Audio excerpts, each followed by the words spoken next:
You are listening to the Rainmakers Power Hour.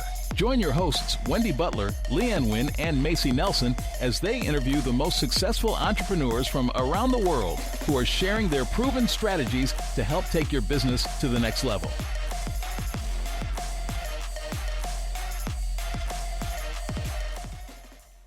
So, Wendy, what are you wearing? I am wearing the William and Harry golf hat, of course, our Stop it. sponsor. Me too. What a Crazy. Wait, you surprise. too? Oh my goodness. DJ Ice Mike, we should have sent one over to you. So Where is I do want, mine? yeah, we got to send one to you. What in the world were we thinking? I did want to say thank you, McGinna, for coming today and being our co host. Macy Nelson is out sick, Yeah. unfortunately. So McGinna has stepped in to help us today with DJ Ice Mike. And before we get started, I do want to say a thank you to our sponsors who are in the house. Ollie Bigler with Smarter Aircraft, the next generation in private jet aviation investments. And you can reach him over at smarteraircraft.com. Also, Rhett Butler, William and Harry, golf, of course. The next level in luxury brand exotic golf shoes. You can find them over at williamandharry.com. So thank you to our sponsors. McGinna, why don't you do our intro today? What an honor. It's so amazing to be back. I love that I get to hang out with DJ Ice Mike. So let's do this officially. Welcome to Rainmakers Power Hour. We are hosts Wendy Butler, Credit Ninja. I do not know how to pronounce her full name. Love you, Credit. And Macy Nelson, interviewed top business leader from all walks of life, all industries, from all over the world with beautiful accents, right? So if you'd like to learn more where we hang out, visit rainmakerspowerhour.com. You'll learn about this social audio video app called Chatter Socials. Link probably will be at the top somewhere. If not, that website has the information, which means all the guests here and all of our friends get to interact. So I'm super excited to be with you all today. And Wendy, take it over. I'm going to take the mic. Go ahead. Can't hear you anyway, Wendy. You're muted. That's interesting. Yeah, I'm going to let you take over credit and do Okay. the intro.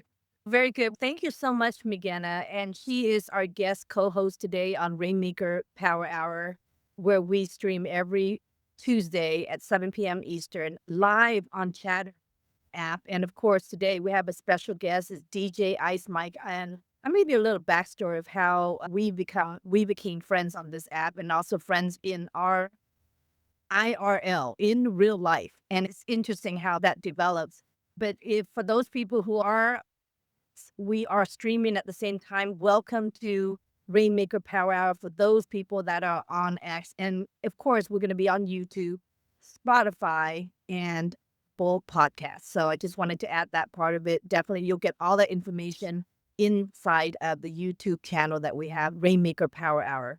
But yeah, I want to introduce DJ Ice Mike. I met DJ a few years ago on a previous social audio app called Clubhouse, and then we became better friends because when you're in these different audio apps, you're in different rooms, depending on what your interest level is. I'm usually in the main rooms or in entrepreneurial rooms.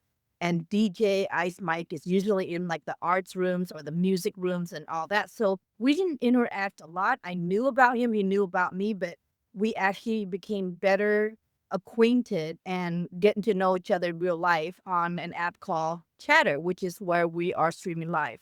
But a little background about DJ Ice Mike.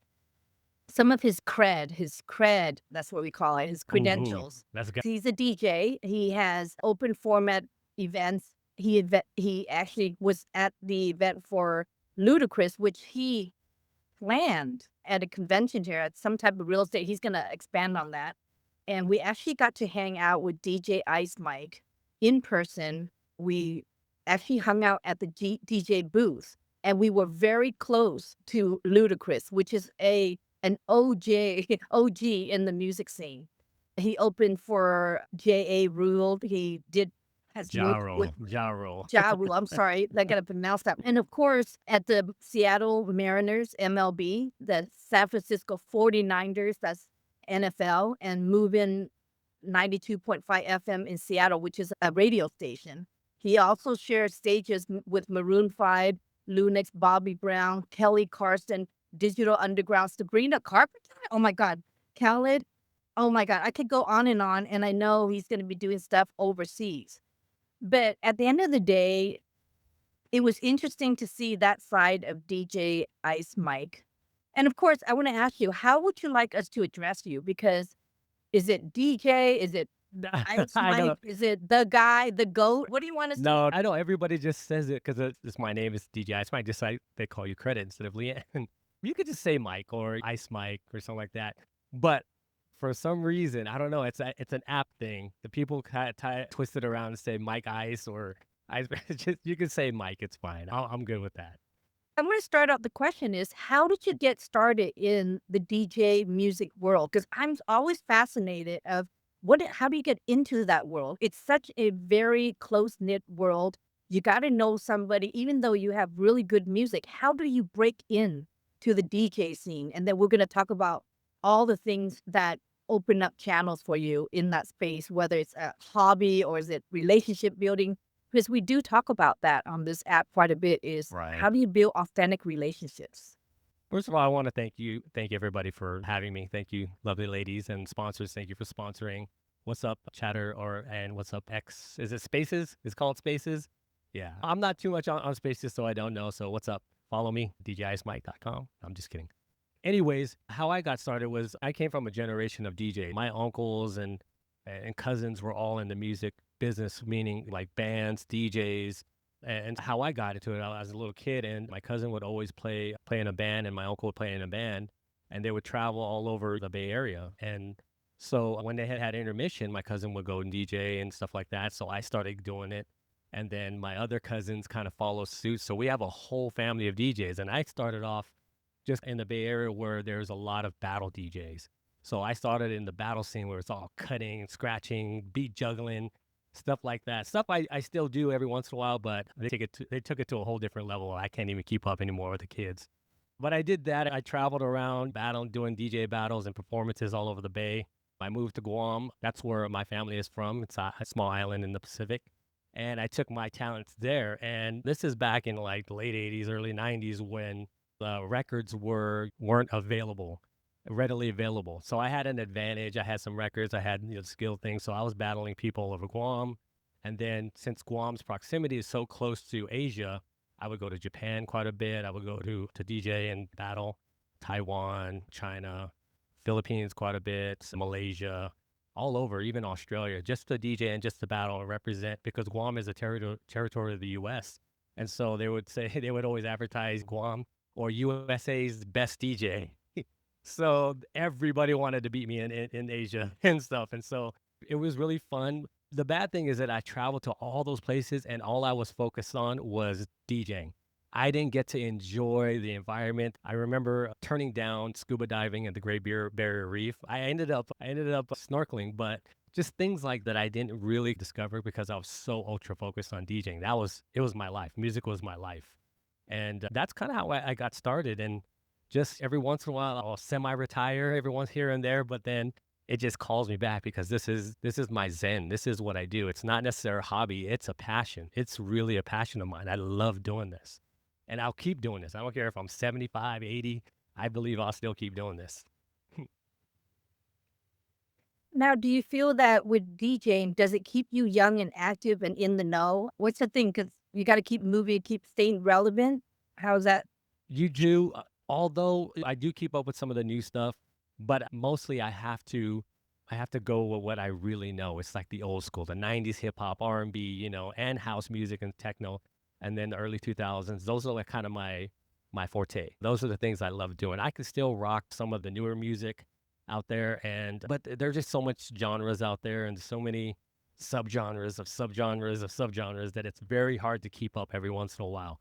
But it does give me, for lack of a better word, some clout to some of the younger people that see me and know that I can still rock a younger crowd, but then also rock a little bit older. I could perform for you, I can perform for your parents and maybe your grandparents.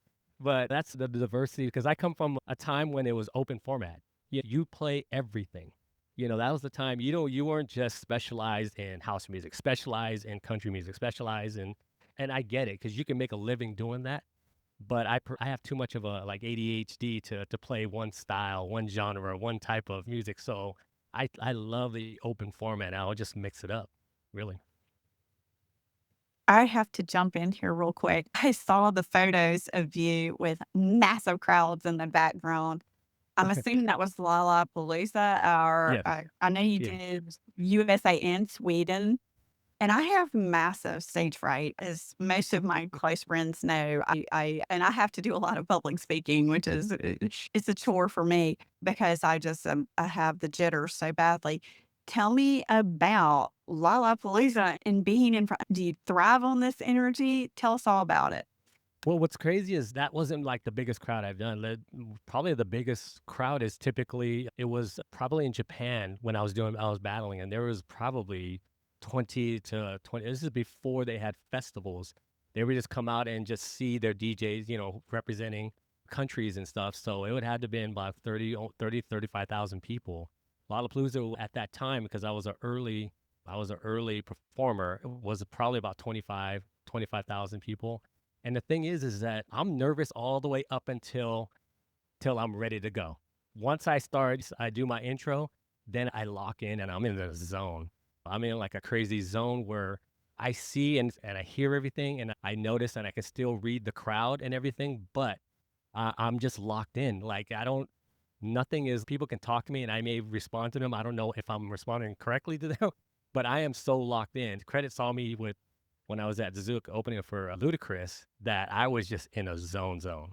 And that's how I'm able to do it because I'm naturally an introvert. It's very hard to believe that, but I'm more of an ambivert where I can turn it on when I need to, but it exhausts me. It completely exhausts me. I didn't get a degree in accounting because I wanted to be out in front.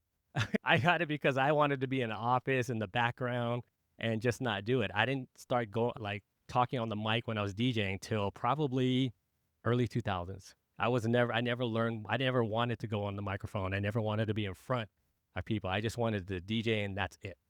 But when I came back to the States from Guam, to hire MCs, it costs a lot more money. So I was like, I'm just going to learn how to do it myself.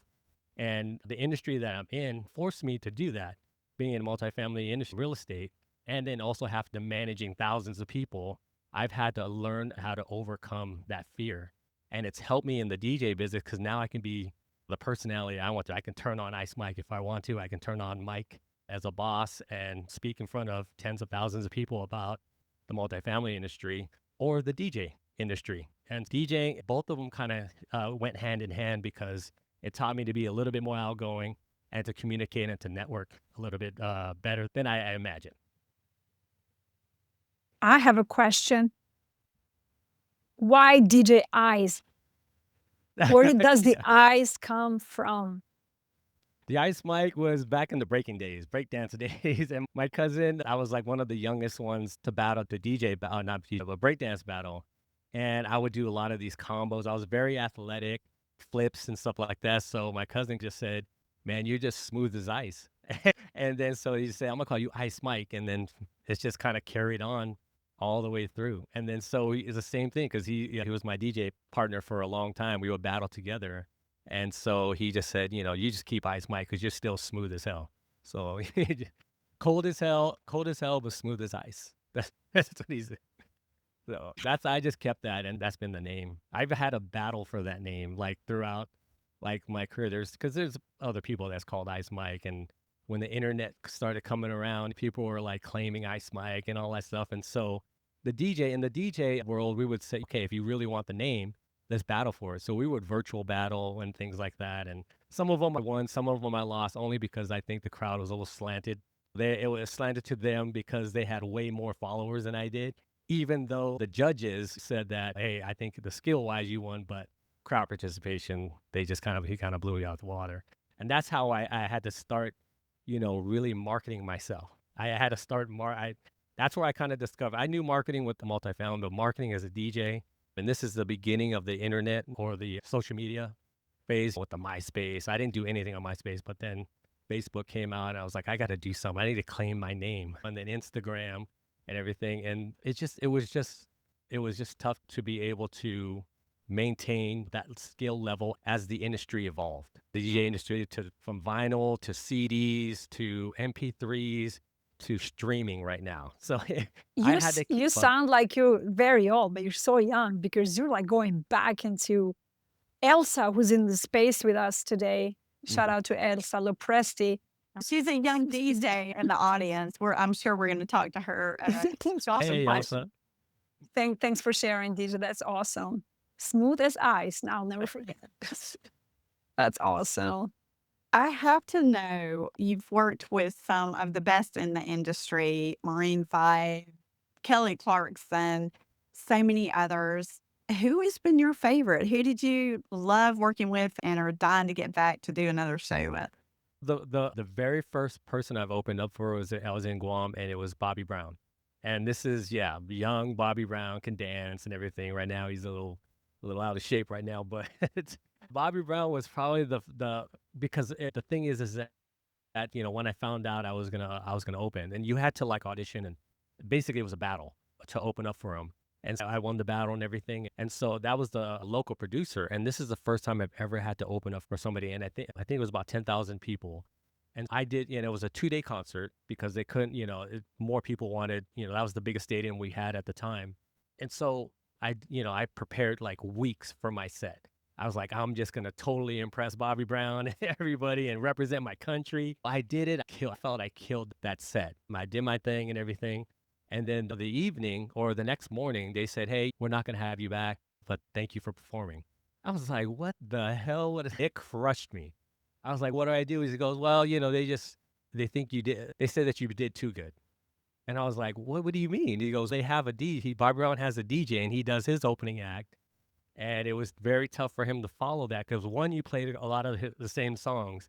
2, you were doing stuff that he couldn't do. And it taught me one of the biggest lessons. I have to go, if I'm going to open up for a DJ, an artist, or if an artist has a DJ, to always check on them. What songs, get to know the DJ, get to know the stage manager. What songs can I not play? What songs could I play? What song do I hype it up? Can I talk on the mic, do all that stuff? Because that's how the energy needs to be. It needs to I open up, then it goes up and it goes another notch and another notch. In some case, and I always, when I've opened up for Moon 5 and all those guys, they bring my volume down. And I didn't realize it. You'll realize a lot of opening acts, they keep it down. And then when the main act comes, it's like, boom, in your face. And that's for a purpose. And it took me a while to understand that. And so working with opening up for other artists, now I'm very cognizant about things like that. And then so their DJ or their stage managers appreciate that. So, hey, we have another friend or another artist, another stage manager that says, hey, here's a guy that does really well with the opening set. He's not over the top, but he'll still get the crowd going and having fun and things like that. And he checks on the DJs too. So I think I know I expanded a little bit on that, but I think the Bobby Brown thing, because I was a huge fan of New Edition and everything, and he just put on a great show. And then I got to close after that too. So his show, so that was probably the most favorite because that was the first time I have had that much energy and on the island. Because you're a local DJ, but to be a local DJ on that type of stage, that you make a good name for yourself because it's a very small island. But I do have to say that Ja Rule last year blew my mind away. He completely blew. His set was amazing. And everybody knows the beef between him and 50 and then Fire Festival and stuff like that, the debacle. And he addressed all that in a little video montage before he went on. And then when he came out, man, that energy was so hype. And that was the first show or concert that I produced. Because otherwise, before that, it was all they would hire me. My booking agent would hire me to play wherever I needed to play. But this was the first one I actually produced from scratch. And the second one was, of course, Ludacris, and it was even bigger. And Ludacris was fun too, but he was like 30 or 40 minutes late. So my set was always, I have a backup set, but I had that main set. And then that was going to be the outro, and then boom. But then he kind of threw it off. So being a professional, you have to learn how to deal with adversity, though. So it turned out really great. I love that. You were there, weren't you? You were at Ludacris. I was there. Yeah, Lauren was there. We also had Katie was there. and who else was there? That, Debs, yeah, Debs was some, there. yeah, a few Yeah, of there. we were there pretty much the whole time. Mama When K we was left from there. the Mama K was there. Mama Kay was there. She made it, and Seriously, that's awesome. You had a yeah, huge chatter community to join. Oh I yeah. mean, hmm They were right. amazing. They That's were right awesome. behind me too. They were right on the side behind me. I made sure they had VIP service and everything yeah. because We had to fight off all the people that wanted to climb up, so that was kind of fun. You can't be near him. You got to do his thing. I know credit. It's all VIP for him. Credit. Oh, You can nothing less. I was like, okay, we have bottle service. We have all this. Okay, she's set. She's good. yeah, it was fun, and we had an opportunity to hang out at my suite at Resorts World, spending time with people at these events. So let me ask you a question. You touch upon your turning on the multifamily world and the DJ world and integrating it all. Mhm. I know that for this particular event that took place in Vegas and you opened for Ludacris, it was for some type of a real estate event. Can you give me an idea of what the event was and what was your role in that and how were you able to jump into not only the DJ role but also the convention that took place? The convention is the National Apartment Association, so it's their annual. It's one of the largest ones. I do believe they had about 15,000 people up there. It's just for multifamily property owners, operators, vendors, and things like that. Service that industry, and so that's I've been doing performing at that event for 12 years. For 12 years. And it was always with another band. Like I would be like special guest DJ with a band, another band that would, and we played at. It was amazing because they invited me when they found out that I was DJ. Because I can go back to the story where I never mixed the two. I never mixed the multifamily. I just wanted to be incognito, and because I don't know why I felt this. I felt that they would not look at me as a professional. Like it was a hobby, and this is back in early 2000s where the DJ profession was still looked at as a younger profession, not necessarily respected. It wasn't until like Tiesto and David Guetta and all those guys when they started making $1 million a year back in, early 2000s is when that profession, we started getting a little bit more respected. And so they wanted to get a DJ and everything. And the year before, going back the year before, they had a DJ that wasn't really good that was doing their intermissions. And, I just being in the industry, somebody said, hey, Mike DJs, you should have him do it since he's in the industry. And so I did it the first time, this House of Blues in San Diego. My first time I was DJing there. And House of Blues is an iconic place. All the House of Blues are iconic. And I started building my resume in that industry, that I was an industry DJ, but still nobody really knew whether I was in the industry or not. And as I was doing that, I started moving up I was working for Greystar at the time, one of the largest multifamily companies in the nation, probably in the world, to be honest with you. And so I started moving up from community manager to like a regional manager, senior regional, then a director and senior director. I started phasing away from DJing as I was moving up. And what happened is that the show started getting bigger and bigger. We did the Fillmore in Denver, which was about 8,000 people. I did the Fillmore in San Francisco, another about 3,000 or 4,000 people. House of Blues in Chicago, and then Tabernacle in Atlanta. Iconic places where a lot of DJs have not played. I don't know a lot of DJs have played at the Wolf. The Fillmore it's a very iconic place, and a lot of bands have come through there, but not a lot of DJs. And so I started performing more. My sets were longer because people were coming to see me just as much as they were going to see the band. And so it just gotten bigger and bigger. And then when they bring in artists to perform at these events, they would say, okay, let's get Ice Mike. He can do it. He's in the industry, and that's a good draw. So that's how that kind of intertwined because we just started doing bigger and bigger events. The conferences got bigger and bigger. And then I was asked to speak at a few of them, not just about DJing, but it was about just my rise up from being a community director, on-site person to executive. And that's how I mirrored it. Again, as I grew in my position, I had a boss. It's a funny story. I had a boss that said, and we were drinking, hanging out. And he's like, well, what do you want to do? You want to DJ or do you want to do real estate, multifamily real estate? And I said, I want to do multifamily because I saw the thing, but I was like, why can't I DJ too? He goes, well, people aren't going to take you serious if you DJ. And I was like, man, that sucks. That sucks. And so it took, so I started, I basically kind of retired. I was still doing small parties here and there, but I wasn't doing big events except for the conference. And then I did a big charity for a client of mine in Beverly Hills. And he had, I don't know if I put that on there, but that's when I opened up for Common. And Russell Simmons is there. I know there's a lot of controversy about Russell Simmons now, but back then there wasn't. And I knew he was going to be in the crowd, and me trying to prepare for a lot of things, I made sure I did a lot of Def Jam mixes. I threw in all the old school, new school Def Jam, knowing that Russell Simmons was in there because he's one of the pioneers of hip hop and rap. And so I opened up, my client was a really nice guy. He's been my client for 23 years.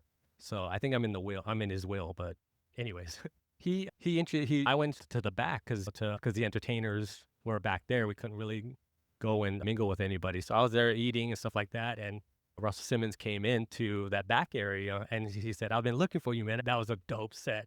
I know you saw me and I saw you see me," and stuff like this.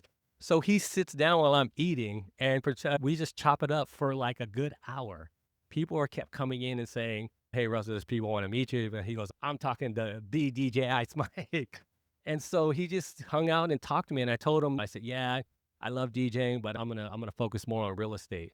And he's like, "Who told you can't do both?" I was like, "Well, it's just, I didn't want to call my boss out because he was there." So I said, just some of the executives were thinking, "Hey, they may not take me serious." And he goes, "You got to be kidding me. These fools are going around in their plaid golf pants and everything and playing golf and they're bad. And you can't DJ? No, you're going to go DJ because this is too good for you not to bless people's ears with. You have a gift, you have a talent. I guarantee you they're not going to look down on you as long as it doesn't affect your 9 to 5, what your main is." And so I took that and just ran with it. And that was about 8 years ago. And I'm still good friends with my old boss. And I keep sending him, "Hey, I just opened up for this person. Hey, I just opened for this person. Hey, I just opened up for this person." And he's like, "Man, I'm so proud of you. What I said, I just didn't understand. I didn't understand that was your passion, that you really wanted to do this." And I said, "Yep, I did." And it's just been amazing ever since. It was amazing back then, but the level of the gigs that I've been getting at my age is crazy. It's crazy. And some of it is attributed to Clubhouse, getting to know people. I always DJ'd within the US and maybe like part of Asia or the Pacific Islands, but I never DJ'd in Europe. And so when the pandemic hit, I was like, okay, now is a good time for me to retire. I'll just focus on all my assets I have and just live off of that and just call it good. Early retirement, just have fun. And then Clubhouse came. Clubhouse came, and then broke out the turntables again, started DJing, and for some reason people love listening to it. Even if I'm messing around, because my ADHD mixing is what everybody likes. They don't want it, not everybody wants to hear the same type of music for hours. And so I started meeting a lot of people, and once everything kind of opened, I was getting booked all over the U.S. And then first time I remember, I went to Europe. I went to Sweden. I DJ'd in Sweden, DJ'd in Estonia, DJ'd in Barcelona. So these are kind of gigs that I would have never had if I didn't connect with people on social audio. So that's what I contributed to. That's why I love this. I was so sad when Clubhouse changed that whole thing, but I was very happy to see Chatter come about and then add the video element, which is amazing because now you can see me actually doing what I'm doing, but rather than just kind of hearing it. So I love it. Well, Well, oops, sorry. sorry. Go ahead, McGinna, and then Wendy has a question about Oh, what we're talking about. Okay, go ahead. oh, thank you. Well, I have so many questions, but I won't ask them all, I promise. All right. No, I won't. But I love asking questions about definition of success, right? When I meet friends and people, but I believe I have already defined what success means to Mike because I hear you speak and then I feel your energy and I love how humble you are.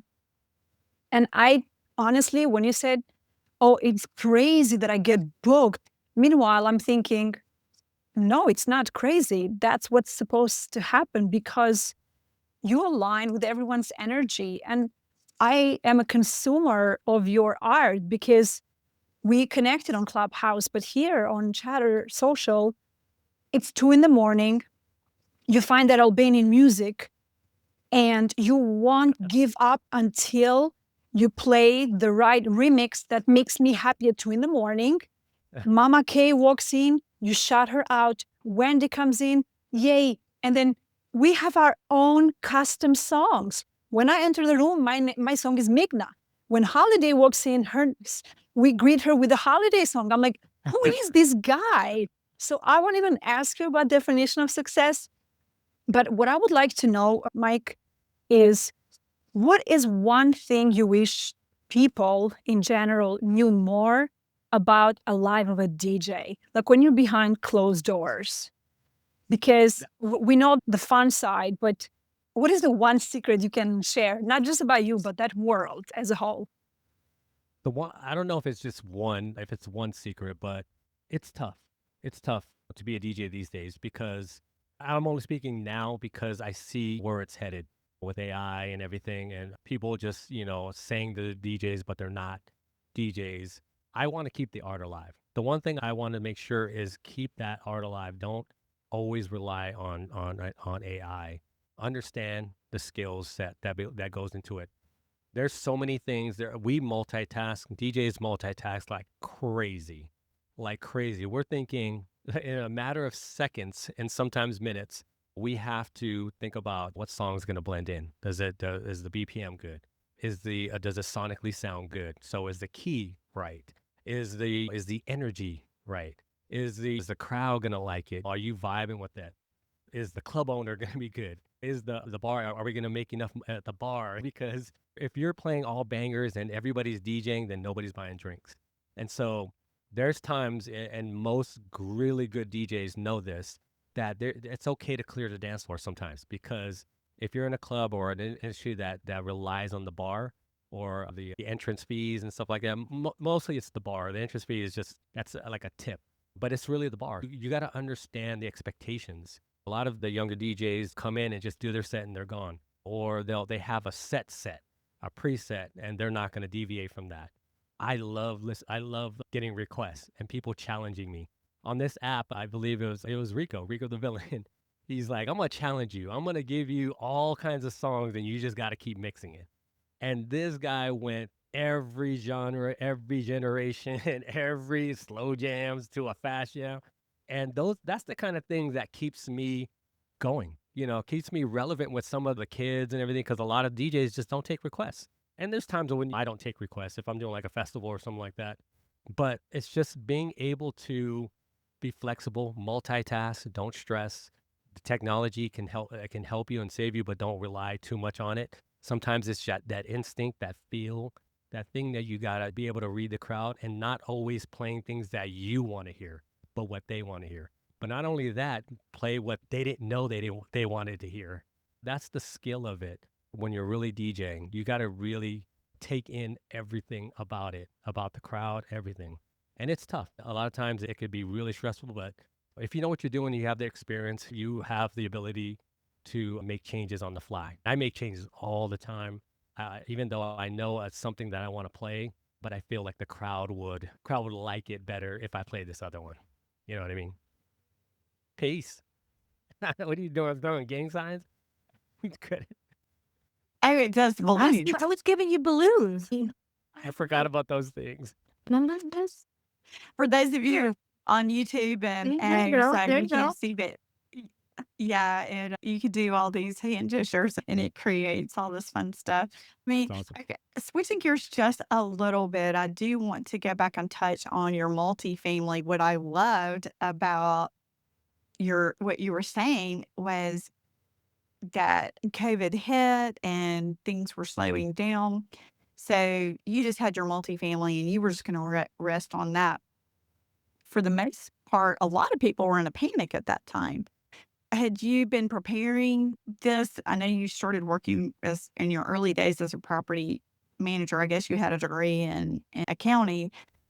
Tell us how you went into building that portfolio and how you were able to relax during COVID when others were so stressed out. I think what the key to this with anybody that owns multifamily or manages multifamily is getting quality renters. A lot of times we panic, like you say, to fill in the vacancies. And I've gone through those phases because mortgages due, you have a lot of vacancy, you got investors and everything. But it starts with quality clientele. A lot of times, there's certain fact criterias to rent. So one of the biggest ones is, of course, credit. The credit is a big one, but not only that is your ability to pay 3 times the amount of rent, 3.5 times the amount of rent you have to earn. And sometimes when we're in a pickle, we sacrifice some of that. The credit is really bad. They show signs of that they're not going to pay. And you still get them because you want heads on beds. And you get caught up in that, the heads on beds, but you're not thinking about the bad debt, the delinquencies, and the stress that the team has to go and collect, attorney fees, all these things. So it starts from the beginning and making sure you pre-qualify them well in advance. And that's what we did. When I say we, it's my family. I have my own personal assets, but also my family has a pretty good portfolio. And so I didn't learn that until probably maybe 6 or 7 years after I first started in multifamily real estate. And that was during the economic housing crash, 2008, 2009. And so we just had people just not paying rent, just simply not paying rent because they couldn't afford it because they lost their house, in some cases, they were overextended and everything. And while it still benefited, because that's when we invested most of our money into new assets at that time, our existing assets. And then when I was working, we had just our occupancy went down drastically. And so I vowed that since then that I'm going to make sure that we're going to have quality clientele, people that can pay their rent. And it shows a history of it. And so by the time the pandemic hit, that philosophy helped because there was nobody that did not pay rent, throughout the, and you're talking about almost four, at that time we were at about 4,000 units. And so people were paying rent and we took care of them. My mom she was the brains of everything. And we have that island style, that the hospitality of the islands. She'll go there and cook them food, bring them, thank you for paying rent. Here's like a meal for your family, stuff like that. That hospitality, that island hospitality just will help people. And everybody goes through stuff on their lives and stuff. And my mom and myself, more my mom than me, but she feel sorry and say, okay, I'll give you this, I'll give you a month free, or you can pay it afterwards if you move out or something like that. Or if you move out, I'll get you another unit that you can afford. She was coming up with ideas to where we could still help them, but still not lose money. And so they were so grateful. A lot of them were so grateful, especially the pandemic. We were like, hey, if you can't pay, that's okay. We'll do a kind of a payment plan. And so I just took that on. And when you treat them right, they'll treat you right. It's harder to leave a friend than it is a stranger or somebody that you've crossed or didn't have any sensitivity to. There was a lot of people that just were not empathetic to what was happening during the pandemic. And a lot of my clients, because they weren't, even though my recommendation, because I still consult with them, was to just be a little bit more flexible. And they're like, well, we're not a bank, this. And then what happens? They drop their vacancy is too high. They drop it. And then the valuation of your asset is based off your GPR. And that's what happened. And so that's how I was able to do it. And then the DJing part, because the DJing part, although I wasn't like doing gigs during the pandemic, I was still getting paid. People were sending me money, cash apps, things like that. And all of that went to charity. Everything I vowed to say, everything that came from like social media, social audio, including chatter, anything that I get, it all goes to charity. It goes to my son's Washington Autism Alliance here in Seattle. But that's where I donate most of it to them. And so that's basically how that kind of works out. Wow. So I had no idea that all that was going to charity. That is really amazing. You've been so interesting. You obviously have so much going on between your multifamily, DJing around the world. I do want to give some time to our audience to open it up to the audience for some questions. Does anybody in the audience have something they would like to ask the famous DJ Ice Mike? The infamous. Go ahead. moment.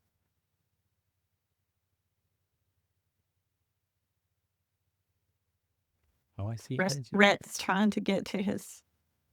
I see Ange down there. Sora's in there. I can't see some of the hands. Sometimes that happens on here. But anyway, if you have a question, just open your mic.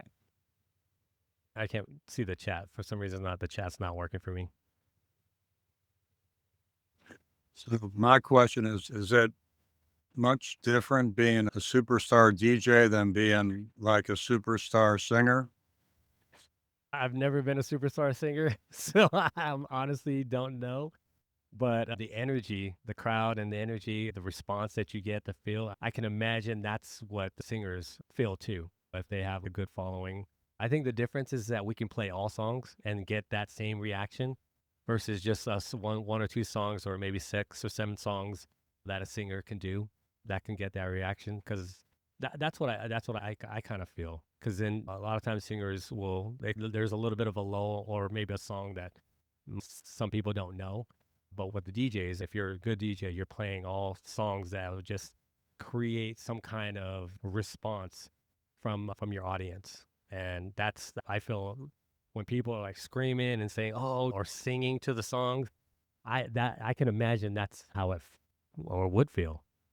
Do you really get into the songs when you're playing them, or are you just playing for what they obviously play to your particular audience? But do you go and predetermine based off the artist that you're representing, or is this just something that you feel from what you request? I've been around a lot of these DJs, and they seem so kind of laid back, and then they get so into what's going on. Where the singers, they only sing their songs, they don't sing other people's songs. I'm just curious, how do you pick and choose if people aren't giving you the genre or whatever that you want? A lot of it is just research. You research like if I'm going to like at the end of this month, I'm going to Estonia for a music festival. So what I do is I'll just research what's a hit, what's the favorite songs, what style, and then remix it. I never want to just play the song. I'll play even if it's like a folk song. There's a couple, and this is the last time I was in Estonia. I took one of their folk songs and made it more of a hip hop, and people just went crazy for that, which is great. Sometimes they may take it as an insult to you, so you just got to be careful. No, you got to. That's how reading the crowd sometimes is. You just got to see how they're vibing. If you're so locked in that you're not checking what the crowd is doing, sometimes it can go good or it can go really bad. But the good thing is if you can pivot, you got to learn how to pivot. I do this in multifamily all the time. You gotta pivot. You got to be proactive instead of reactive. If you feel in that, and that's why I'll just change a song. Like I'll have a song set for that one because I know it mixes well into it. But if it's not the right energy, then I'm gonna change it. And sometimes we, as DJs, tend to overthink things, and so we have to mix everything. Sometimes I'll just cut it in, and people will get that same reaction. But I'm pretty high behind the credits. Saw me. I'm jumping around with everybody, singing along with them and everything. So I'm pretty active when I'm DJing, especially if I'm getting into it.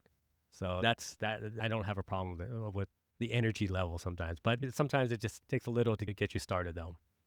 That's cool. Thanks. Any other questions? Anyone want to jump in? Otherwise, I'm going to take the mic. Hi, is it okay if I say something?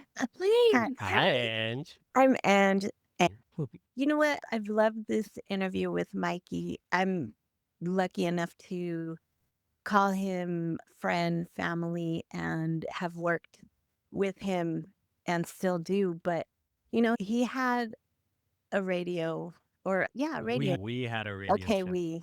I was his sidekick. I don't know. I loved how you said how he's humble, and I noticed he didn't mention it, but he's so good at sharing his stage. Like he said, he's going to be in Estonia soon, not only DJing on his own stage, also being there for his own artist, Sandra, and for my artist, Sora, like taking him along, sharing the stage with them. But during the show, like DJ Ice Mike elevates and highlights the independent artist, which I know a lot of you have now gotten to know some of the independent artists and the way that he highlights them and just, he does this thing where I know how hard he works and how busy he is, and sometimes he's just dead exhausted, but he still does it. And it's like constantly giving of himself. So like I hear him talk about the real estate and even just hearing it again today, I'm like, geez, man, this man, he does so much. So I guess more than a question, it's just like big upping you because you know that I love you. And I love that you are you get this recognition. So ladies, on my part, on his artist part, on my artist part, thank you. And on the independent artist part, thank you because I see so many of them rise and a lot of them are known now because of DJ Ice Mike. You know I love you. Love Um, you too. And is and one of you my best friends. freaking She's family. She has my heart. We met on Clubhouse, and we decided to do a show, a radio show, and we'll re-highlighted. Thank you, Ange, for saying that. I appreciate you. But yeah, yeah, someone I didn't even put on my EBK, but I fell back in love with music and wanted to DJ because I heard some of these independent artists on Clubhouse, and I was like, man, I have never known about independent artists. I always thought it was just grunge music or acoustic music when they say indie music. Independent artists needed a platform to have their music heard, and Clubhouse was perfect for that. And once I started hearing, some of the music, I was like, wow, some of this music is way better than some of the stuff that's out here. And I just, I was like, my way of giving back to music, because music has given me a lot. It's helped propel me. It's gotten me out of a lot of issues like depression and things like that, especially finding out your son was autistic. So I had to rely on music to really get my mind straight. And I do that now. If I have a stressful time, we just closed on a huge property. It was a $110 million deal that we've had for several years, and we would have never thought we would have got this money. But for 6 months, I'm doing brokerage tours, doing performas, whining and dining, doing the whole thing, calling all my clients. I'm like, you need this property and stuff like that. And it was very stressful. But I can come, and it closed. I mean, after 6, 7 months, it closed for more than ask, which is really amazing. And I can just come home, DJ for like 4 hours straight and just be fine. Just be fine. Because everything that I'm doing is I just realize, hey, it could be worse. Your life could be worse. Your day could be worse. And I play a lot of independent artist music because I feel their struggle. This is my way of giving back. And credit, you saw Sandra perform. That was my artist. I discovered her on Clubhouse. I loved one of her songs. Actually, it was my son who's autistic. He kept playing the song over and over again. And I was like, okay, son, next song, because he does that. It's repetitive. And so I was like, okay, I'm just going to listen to it. And I was like, wow, this is a banger. This song needs to be out. People needed to hear this song. And so I went to one of the Clubhouse rooms where all the music execs, the true music execs, were Alan Molino, these legends, guys that I've known about in the music industry for a long time. Here I am getting to talk to them and then introducing them to a song. And they're like, hey, if we don't like it, we're going to kick you out. We're going to kick you out of the room and everything. And I was like, okay, I'm a DJ. I should know what a hit sounds like. And they're like, okay, fine. I played it. They loved it. They absolutely loved it. They're just saying, oh, they kept bringing other music, like record labels and music execs into the room. And the artist is there. I don't represent her or anything. She was just a good friend that I found in Clubhouse, one of the rooms. And she was like mortified. Why are you playing his song and everything? But everybody loved it. And so I was like, okay, there you go. My bird dogging is done. Here, I brought you to water. Now it's up to you to drink. And so they said to take it off all the platforms and re-release it. And I was like, you're okay. You're on your own. And so about 3 or 4 months later, I checked back in with her. I say, hey, how's it going? Everybody was trying to sign you and do all this. And she was just kind of disheveled and says, the music industry is not what I thought. They want your money, your music, or as a female, it's tough. And so I was like, well, what do you need? What do you need to? I never thought I would invest into the music industry ever, because I know my lane besides DJing, but I know my lane. And so she told me the cost and everything, and I was like, okay, I'll invest in you.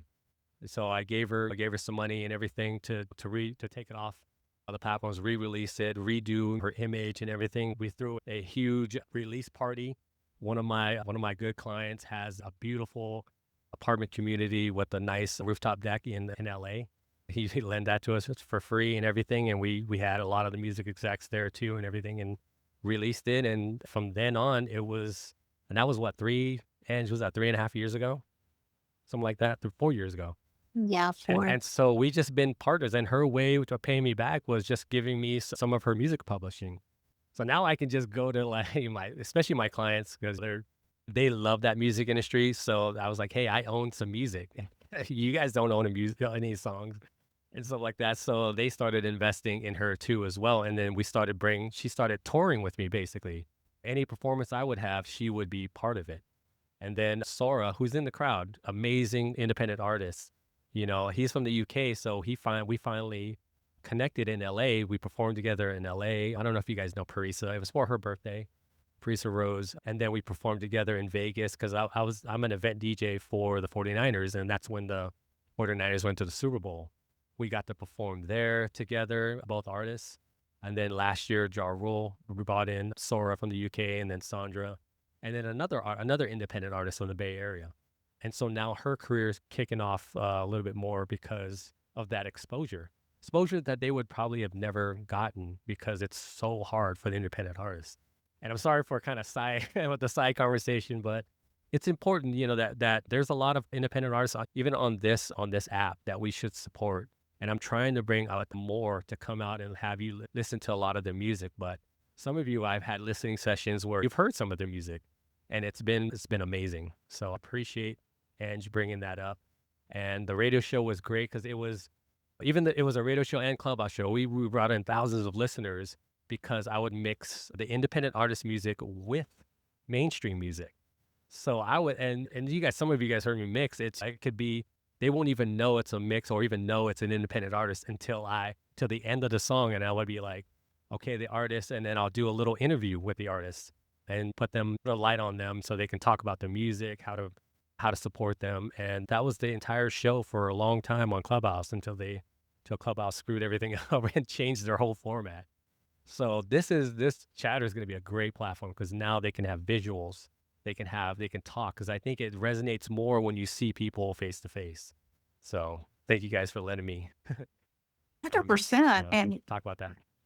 yeah, 100%. And a star is born multiple times due to DJ Ice Mike and other DJs that are playing the songs around the world. And that we have our favorite DJs, whether it be on streaming apps, radio, whatever. But that is amazing that you're getting other people started in their careers. I do want to point out we are about a quarter after, and we don't want to take up too much more of your time. Does anybody else have any questions before we let DJ Ice Mike get back to it? What up, Nelson? I see Nelson. I just want to say my favorite DJ is DJ Ice. Welcome to the Rainmakers for the I sneaked him in from the back door because he knows something about chatter. So I figured he could get like a free pass to this room. Yes, he does. Now, welcome to Raymond for those on X and YouTube. Nelson Apega is the creator of Chatter. And like I said, guys, if you are listening on Spotify, YouTube or X, you need to come over to Chatter where you can be part of our audience and you can ask our guests. We host this room every Tuesday. We've got amazing guests from entrepreneurs from around the world. I mean, look at DJ Ice Mike playing at Lollapalooza, opening for Ludacris, just sold over $100 million multifamily. Come in, guys, and you can ask your questions. But Nelson, did you have a question? Sorry to interrupt. How can I be like Ice Mike when I grow up, man? A lot of hard work, homie. A lot of hard work. No, but you do a good job because the music, though. I mean, even though you're more Afro beats, but you know what gets people hyped, and you got the energy to do it. And we know what we want to do a shout out to Tony for sending us a rocket. Thank you so much. DJ Ice Mike, thank you for being our guest. I know you rarely do interviews. I know that about you. And this means the world to us that you came in and gave us some insight of a DJ life and also integrating that into the business side of it and networking. And one of the things I could take away is really understanding how to read the crowd. And of course, music sets the mood, right? And that ability to recognize the client base for your multifamily is so important. And we want to thank everyone that has dropped into the room today. And also McGinna, our co-host for today, our special co-host for today. Just want to say thank you so much. Wendy, any last? I wanted to say I bribed Macy so I could interview DJ Ice Mike today, you guys, full disclosure, because there is no way he's getting interviewed on Chatter. And the Chatter friends are not doing the interviewing part. Call it selfish, call it selfless. Jokes aside, Macy was not feeling well. I appreciate the trust from Wendy and Credit. And literally Credit says, hey, are you available tonight? I'm like, yes. And DJ Ice Mike and I were chatting on Instagram. I'm like, I'll be there. And I'm like, oh my God, we just manifested this. Are you kidding me? And one takeaway, DJ Ice Mike, many takeaways, but when we feel that we know someone good enough based on our experiences, especially on the social audio video app, think again. You have inspired me so much, and I have chills now. And the word I have for you is like an absolute giver. Like the way you tend and you make it for the other person, you make it about the audience, you feel the energy. And that's why I said for you, there was no need for me to ask definition of success, because it shows, because you are in it, living and breathing it. And congratulations for being a superhuman. Oh, Truly. appreciate that. Congrats. Appreciate that. Thank you. You guys made it. One, I thank you for interviewing me. I couldn't say no because Credit would never let me say no. But I just don't. A lot of times I don't. I like to put the spotlight on other people, and that's kind of been my thing, as you can tell with Ange, because I've enjoyed that spotlight. I've totally enjoyed that spotlight, and I appreciate it. Just on Chatter, I just looked on my Cash App and Venmo and stuff like that, because being an accountant, you have to know where your money's at. I've made almost $8,000 just on Chatter. $8,000 on Chatter. Okay, wow. Crazy. So when people talk about, I'll tell you, I mean, even the other app, I've made quite a bit of money, but not as much as, not in this short amount of time. And people talk about monetizing and stuff on these apps. There's so many ways you can monetize. There's so many. I monetize by getting gigs, networking, enjoying people, getting to know them, playing music for everybody. And that can pay off in different ways. It could be a great friendship, great connection, a business network or business endeavor. I've done some business with people, real estate business with people on the other app a couple times and stuff like that. And sometimes it doesn't work out, but at least, you've made a connection. You've kind of realized, there's certain people that maybe are not who they say they are. So you got to be careful. But the connections is just one of the best things you can ever have. I have a very tight friend pool and things like that. And most of it is my family. Being from the islands, those are your best friends. Anybody that's asked me, those are my best friends, but you find people that you just vibe with, you connect with, and then they get you a gig and they get you a gig and they get you a gig. So the money it'll come, you just got to be your true self, find a little niche. I'm inviting DJs all the time onto Chatter. I'm inviting all the independent artists to come back, but they just had such a bad experience on Clubhouse that they're like, really, if it's another Clubhouse, I'm not going to do it. And there's thousands of them that want their music to be heard. They want their voices to be heard, or they want to connect with people, especially now, given the current environment of just what's been happening and everything. It's good to just have those connections and foster those relationships. And I've done that. I've met so many people from Clubhouse and then now on Chatter, a lot of people I didn't meet that I didn't know or I knew of. And Lauren, everybody, meeting them, it's just, you just have that connections. And then if if they resonate with, with you and everything, they're gonna refer you to other things. So there's so many ways to take advantage of this app. And the video part is a huge part, but the screen share is also great. You really have to utilize all of the features, because we're still doing rooms with no videos or maybe no screen shares and things like that. We just need to make it evolve. This could be a DJ's dream, to be honest with you. That's why I got to start getting, and now with the Rocket Chat, I still got to get people in here. So people. Yeah, can you make some of the sounds as we shout out Nelson? Thank you for the Rocket Chat. And Lauren, thank you for the Rocket. And Lauren again for the Rocket Chat. Lauren. So thank God we have a deep dive in this room. But let's do a quick picture right now. Ready? Let's smile. No closing eyes. What an error. Right. And our William and Harry hats. And you know what? DJ Ice Mike actually is a golfer. So let's send him a hat, will you? Oh, yeah. I just played 36 holes yesterday. I paid 36 souls yesterday. A pair of shoes and custom belts. A little bit. A Like little being bit. what, DJ Ice Mike? Yeah, I do Yeah. honestly, I do all my business on a golf course. I do all, like, anytime my client or somebody, we're selling real estate, I'm taking them on a golf course where, we'll break for lunch. Are you sure you're not AI because you're an accountant? You're a hitman? Sorry, you're not a hitman. You're Hitmaker. You're hitmaker. Yeah. I'm Albanian. I play the immigrant card and multifamily investor, operator, DJ. You warm hearts. You are in the charity world, and you find time for us here on Chatter to make music for us and play golf. I love Good for you. it. I love it. Yeah, I've got a question. Yes. I have a question. Wendy, Yes. was this Yeah, was go this ahead. room, was this room screen recorded? It is our Please tell me yes. Paul Perez is screen recording this. Yes, please screen record everything. Okay. All right. Hey. Call me after this. We're gonna do some damage with that. But secondly, ladies and gentlemen, come on, there's 40-something people here. I only see a few rockets in that chat. I know these ladies, they got their own money. They're doing their thing. They're going crazy, but the rockets are a way of showing appreciation. So, ladies and gentlemen, if you all could kindly, if you enjoyed this room, please click the chat button. At the bottom left corner, there's a rocket icon. Show some rockets. Light some rockets up. Ice Mike, give us a little something, man. Let's get them going. Ladies and gentlemen, there we go. Shout out to Consuelo with the first rocket. I didn't see the rocket. He didn't see the bell line. More